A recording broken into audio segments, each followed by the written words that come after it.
Namaskar, I'm Ashok Vyas, and today is a very important discussion that we are having, and that relates to the important section of our society where eventually everybody is reaching, and that is elders.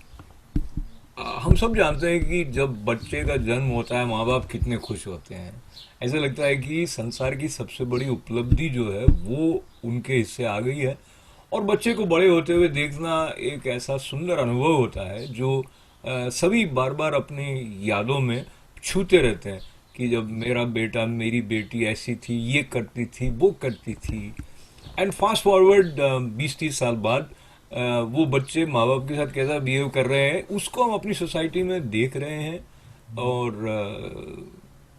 मतलब mixed baggage है। So balancing act is important and for that you need a sort of a support system where you can freely say enjoy, you can be what you are. And from that point of view, organizations like India Home and other senior organizations play some role in offering a place where seniors create some happy memories. So Nalini, talk to me about um, the significance of having this kind of a group where you have a bonding and you're creating good memories. Such organizations are extremely helpful, especially in this country, and I think now in India as well. Reason for that is number one, you have a peer group. You have other people who are coming in and they are constantly looking at um, what did my daughter do, what did my daughter-in-law do, and they can compare stories and they learn from each other, believe it or not. Then there are all kinds of groups that are run by the staff of this organization, and during that group they also learn and they feel like they have an outlet. So if it is a creative activity, some of their frustrations and anger are has an outlet through the activity that they are doing. Um, Other thing which is that the organizations do is they empower them. They do activities like the members will conduct a play or they will do a dance program. And in the culture we come from, once you get older, your place is either in the temple or be unhappy at home. Yeah. These are the only two places that they can go. And so that is not the situation here.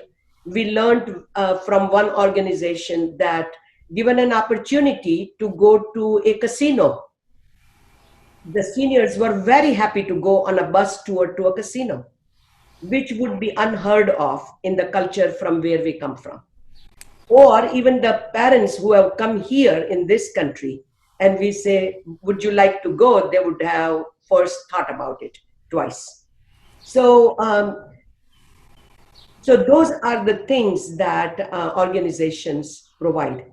And if there is any medical problem, they will refer them. It will be picked up way ahead of time, then later on. So there are multiple. It is biologically, psychologically, and socially a perfect place where the seniors would be going. Wonderful.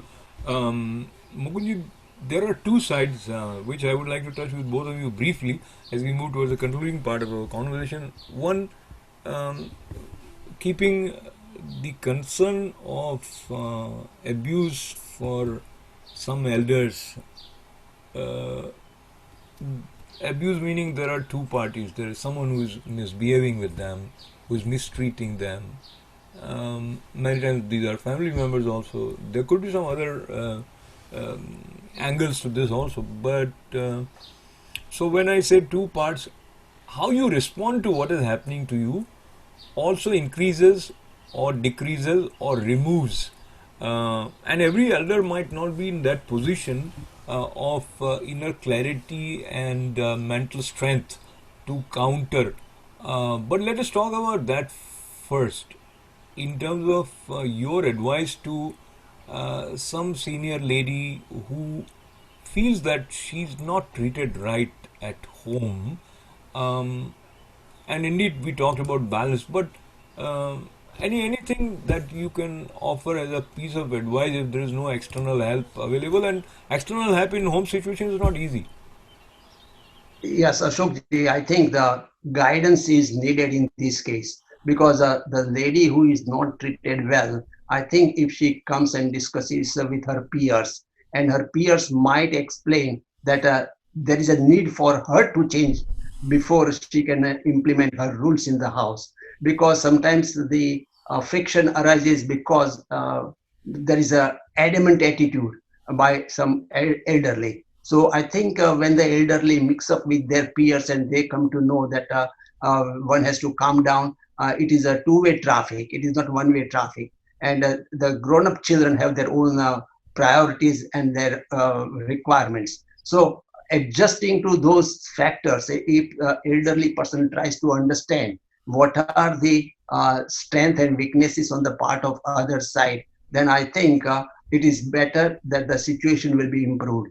But if one is really adamant, does not go out of the house, doesn't mix up with the peers, then I think the elderly person just uh, gets confused and confused in the mind and thinks that one is neglected completely. But I think the social integration is very important for the seniors to realize what are the realities of life. Wonderful.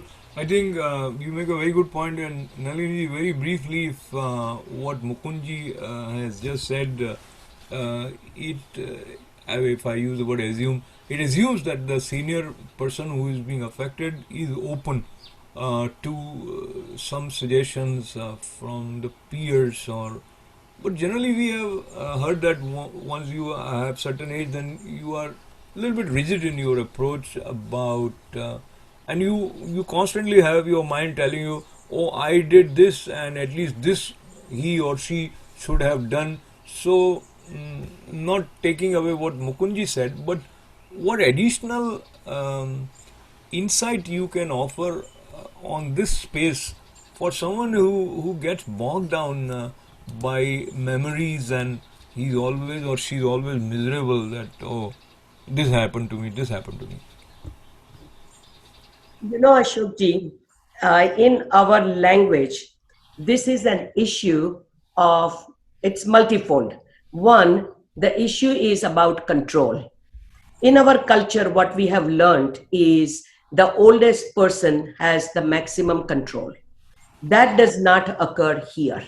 So we have seen several families where the son gets married, brings the wife to the house of the parents. Very normal in India, nothing to discuss. In less than a couple of months, problems begin. And now the son wants to go in a separate place, but to keep the harmony, he says, you can move in into our house. Now remember, this was parents' house. Now they're going to move into the son's house. Maybe they have done and accepted that, but very soon they find out that this is now the daughter-in-law's rules. What time they eat, what they eat, and who cooks for who, all that is determined by the daughter-in-law. This issue of control makes it extremely difficult for the older generation who has always been under their own mother-in-laws, and they never thought about this is my home and your home. So that's one issue. The other issue is that elderly people are rigid and fixed in their own thinking. We all are. And as we get older, we become more and more. They also need, as Mukunji said, they need some level of understanding that either it is that you stay independently or you stay together. And if you stay together, you will have to bend and have a compromise. And that usually becomes very hard. So only time the parent will accept that is when they have medical or emotional problems. And at that time, we begin to think about assisted living or even a nursing home. And once again, some harmony begins to get established. Although this is not quite happily accepted by our culture, but Next it best. is much better than fighting every day. And then what happens is, in terms of abuse, it begins with verbal abuse, which we don't talk about as much. In families, verbal abuse towards the elderly occurs every single day, and it may be at a very milder level, such as, "You don't understand. This is not India. It's better you go and do your prayers. Do not come in the time when we both are here." And the elderly person is trying very hard where there is everybody. They don't want to be alone. That isolation bites them. Uh, as you go further, then you find that this everyday verbal abuse begins to become small level of actions, whereby the son or the daughter-in-law will take whatever they have in their hands and dump it onto the table on a surface. They're not yet throwing it at the elderly. And then it goes and proceeds further, where you see black and blues, you can see even harder than that.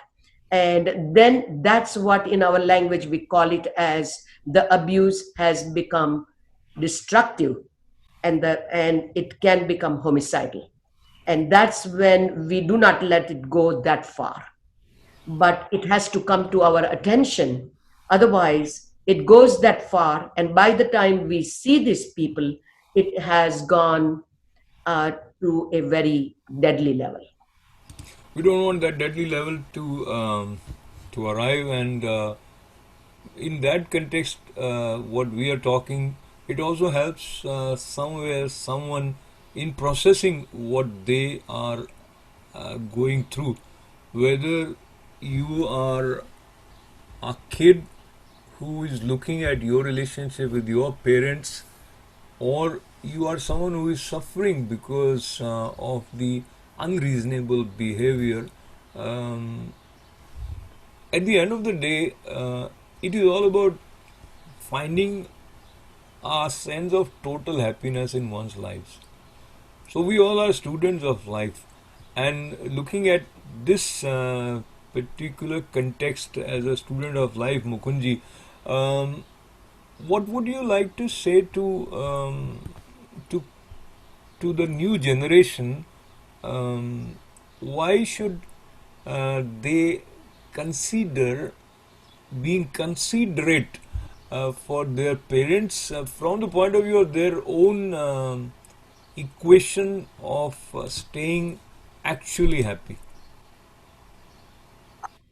I believe, Ashokji, temporarily the children may understand all these things, but as the time goes by, again, they will be drifted towards their own peers. So the culture plays the most important part in this country.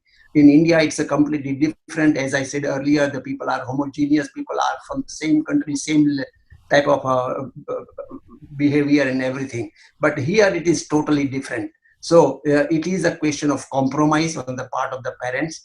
Also required is isolation is another factor, because if elderly people live in isolation, they just think of the same subject over and over, and they just wait for their daughter-in-law to come home and then start abusing from her side also. So it is a isolation that plays a part. So elderly people have to get integrated along with the peers and try to see what is going on in other people's houses and how they compromise and bend themselves and act like a rubber so that you can bend it. Don't act like a plastic, it will break. So I think it is a question of changing the attitude, which is very difficult at an elderly age. But I think the sooner the person of our age understands that concept, there will be happiness in the family. I think Mukunji is very wise and he's pragmatic because ideally what we would like to happen doesn't happen. Then we have to find ways of accepting what is the situation and finding the best way of staying happy in that situation or developing harmonious equations with people around us, especially other family members. And as we move towards the concluding part of our conversation, Nalini ji, anything else you would like to add for empowering someone who fails to follow through what Mukunji just said, though he or she principally agrees that yeah, that is true, but because there has been a constant way of thinking in certain fashion for so many years, so they invariably get into, even when they start compromising, there is a kind of lurking depression which starts becoming a part of his or her personality. So, what the way I'm looking at it is the situation is not going to change however we want it. So, up to certain limit, we have to find a way to change ourselves. And again, the other extreme that you earlier mentioned, we are not talking about that. But now we are talking about the middle path where things are fine yet not fine. So, in situations, in situations like that, I think that a family meeting is very essential so that everybody comes to the table and not just gripe about what's going on at home, but also look at what could be the solutions. And if there is a husband and wife, two spouses of the elderly generation, it is relatively easier to say maybe you can have your own apartment and the son and the daughter in law can visit you. And many elderly choose to do that as well. When there is only one parent, if that parent is usually a father, there are problems which are less. But if that parent is a mother, those problems are much more. And at that point, some mothers have chosen to stay alone. And they have the choice of either staying together and be isolated or staying alone and still be isolated. In one way, they have their freedom. They can eat when they want, they can drink when they want. While if they are living together, they have to obey certain discipline that is of the household. And so if the daughter-in-law does not like the mother-in-law to cook for her son, and she is adamant and mother-in-law is adamant, then we got a war. So those are they have to be discussed, not at a broader level, but at the nitty-gritty level where the problems begin. And everyone has to be able to speak honestly in that family setting.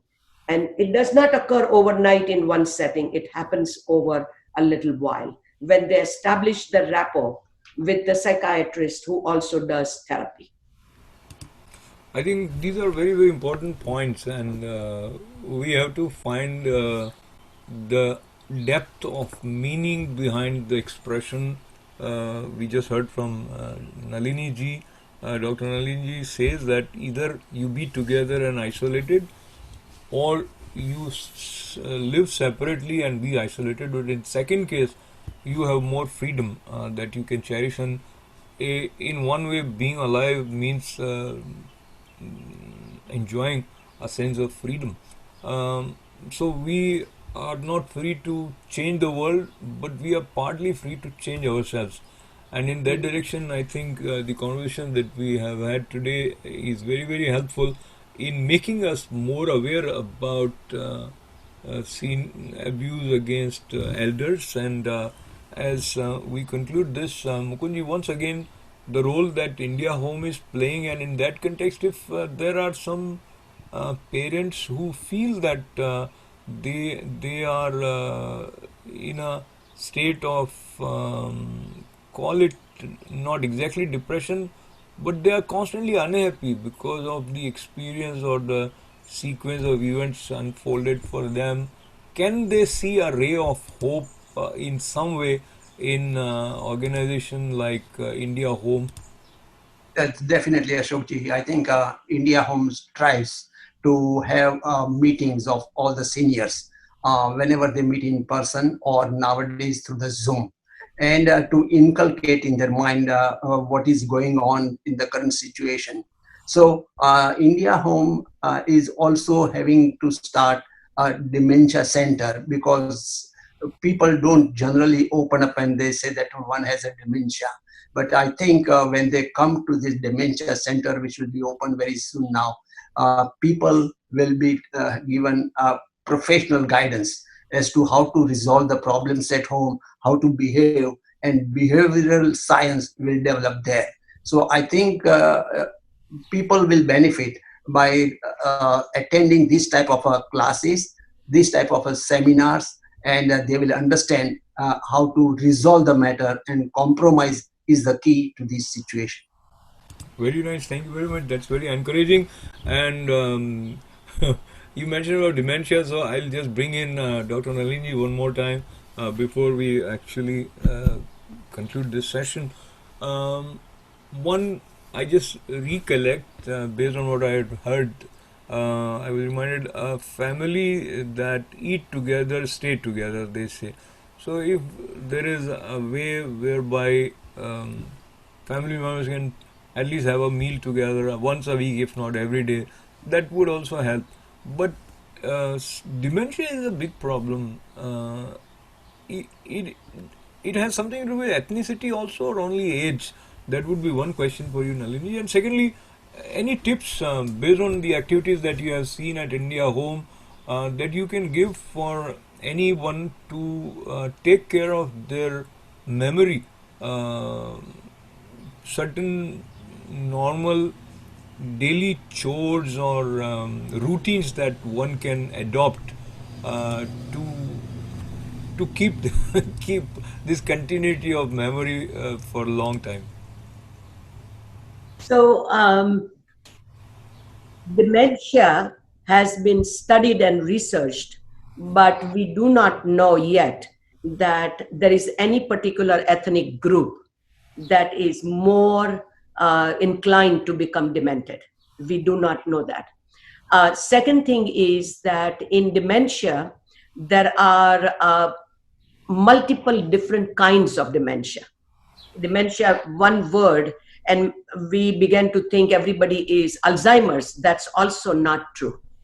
In the old days, we used to just call them senile, and senility was dementia. Dementia at many different levels, which is beyond this session, but one can say that it begins with memory deficits. And even by the age of 40s, upper 40s, people will begin to say, oh, I forgot, frequently.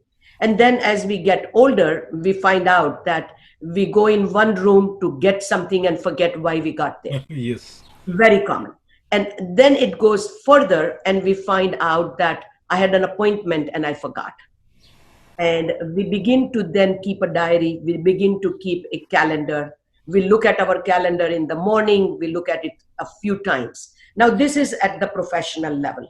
But I had done with my patients things like something that they would accept doing. So, for example, one of my patients used to have eyeglasses, denture, and she would forget where she put what. And so she developed a delusion, which is a false fixed idea that there was a 12-year-old boy across the street in an apartment who would come through her window and steal all those things.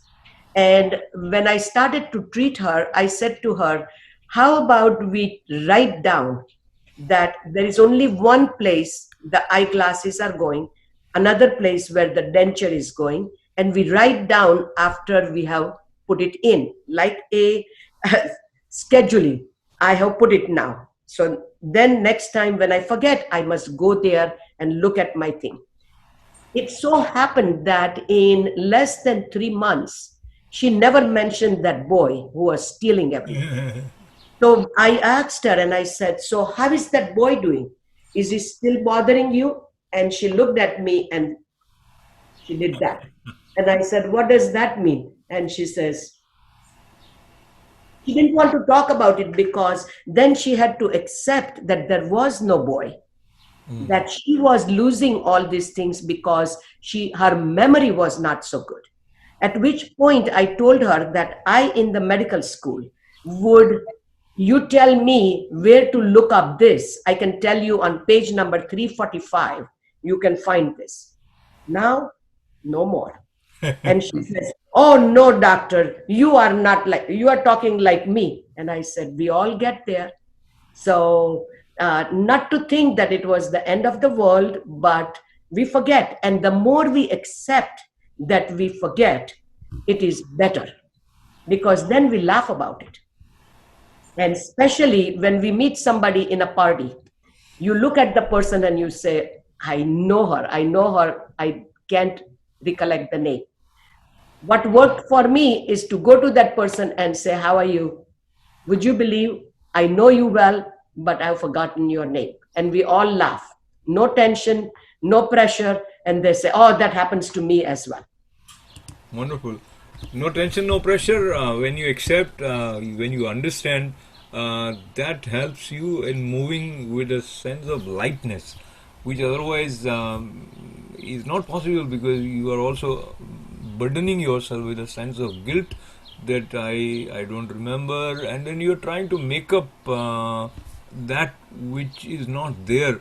Like the boy, 12-year-old boy, which Naliniji's patient created. We also create many things, but we don't want to accept it.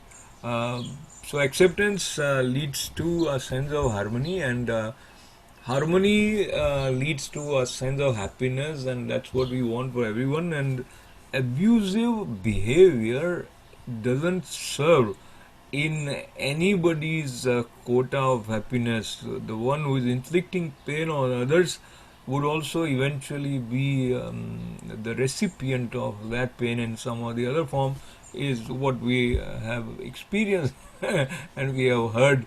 But hearing words of wisdom from Dr. Nalini Jutani ji is a great learning for us, and learning about how India Home is providing an important platform to address these issues is also important. So thanking these two wonderful human beings, offering my pranams to them. So Mukund ji and Nalini ji, thank you very much, और आप सभी का हमारे साथ बने रहने के लिए बहुत बहुत आभार.